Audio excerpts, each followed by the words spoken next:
Salam damai sejahtera bagi umat GKI Perumahan Citra 1 dan bagi saudara semua dimanapun saudara berada. Kiranya Tuhan senantiasa memberkati hidup kita bersama.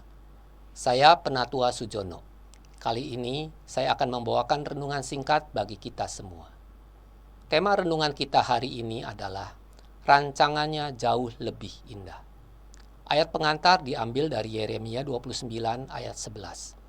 Sebab aku ini mengetahui rancangan-rancangan apa yang ada padaku mengenai kamu. Demikianlah firman Tuhan, yaitu rancangan damai sejahtera dan bukan rancangan kecelakaan, untuk memberikan kepadamu hari depan yang penuh harapan. Pernahkah kita bertanya apa bedanya kata rancangan dengan kata rencana? Rancangan biasanya bersifat jangka panjang, menyeluruh dan strategis. Sedangkan rencana fokus pada cara dan prosedur atau langkah-langkah konkret guna mencapai tujuan.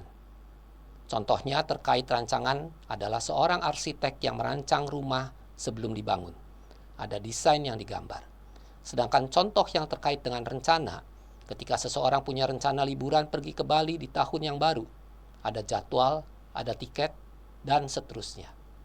Dalam kaitannya dengan kitab Yeremia 29 ayat 11, memakai kata rancangan, sebab untuk menekankan bahwa hal tersebut adalah desain ilahi yang sempurna, penuh kasih, damai sejahtera, dan harapan, bukan sekedar agenda biasa.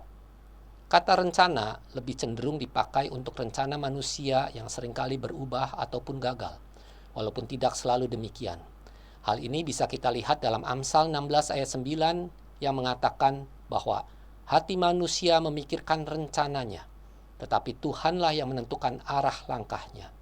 Di tahun yang baru ini, tentunya kita semua sudah punya rencana yang ingin kita lakukan ke depan.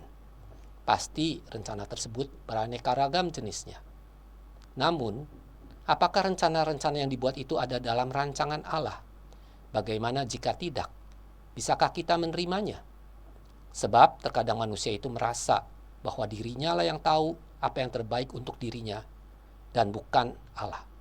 Padahal Allah yang mengetahui rancangannya mengenai kita.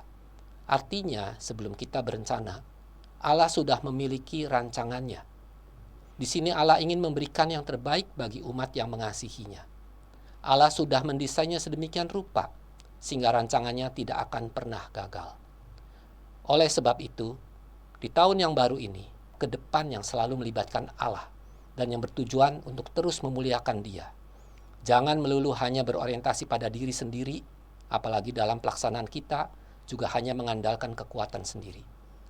Nanti jika rencana tersebut gagal dilaksanakan atau gagal di tengah jalan, pasti kambing hitamnya adalah Tuhan.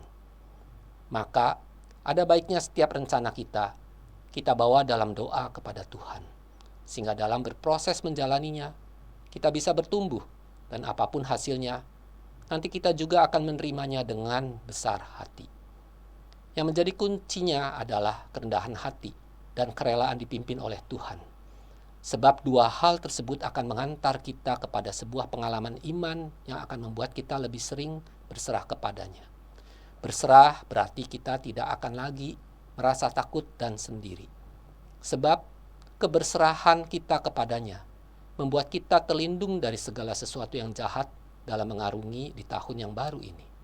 Selamat berjalan bersamanya tanpa ragu, karena rancangannya adalah rancangan yang indah bagi kita semua.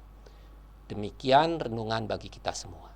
Kiranya melalui renungan ini, kita diingatkan untuk terus menjadi pribadi-pribadi yang tekun dan setia melakukan kehendaknya. Sampai jumpa pada renungan singkat digital Majelis Jemaat berikutnya. Tuhan Yesus memberkati.